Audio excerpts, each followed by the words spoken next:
Amnesty demande une enquête sur des exécutions extrajudiciaires au Mali. Lire aussi. L'ONU inquiète pour le Mali.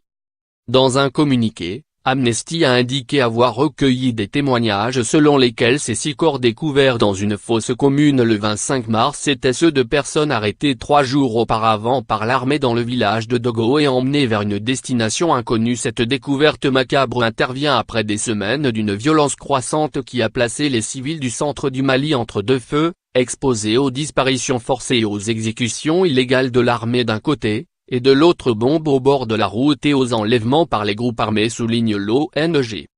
En conséquence, Amnesty exhorte les autorités maliennes à enquêter sur les agissements imputés à leurs forces et à traduire en justice tous les responsables de crimes présumés, devant des tribunaux civils ordinaires. La mission de l'ONU au Mali, la MINUSMA, a exprimé le 29 mars dans un communiqué sa vive préoccupation face à l'accroissement des violations et abus graves des droits de l'homme à l'encontre de civils, dont des cas d'exécution sommaire dans le centre du pays, où les groupes djihadistes sont particulièrement actifs.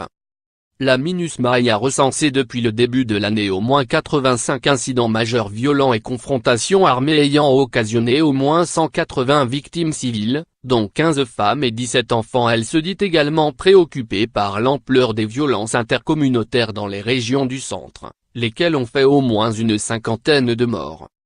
Lire aussi. Le Mali veut organiser une élection présidentielle alors que la situation sécuritaire est pire qu'en 2013.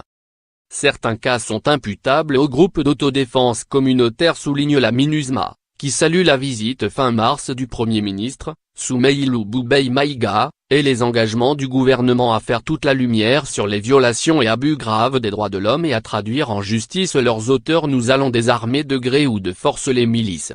L'État ne sous-traite pas sa sécurité, avait assuré M. Maïga le 25 mars à Koro, centre. La communauté Peul accuse régulièrement les autorités de tolérer, voire d'encourager les exactions de groupes de chasseurs traditionnels à son encontre, au nom de la lutte contre les djihadistes, ce que démentent catégoriquement les représentants de l'État.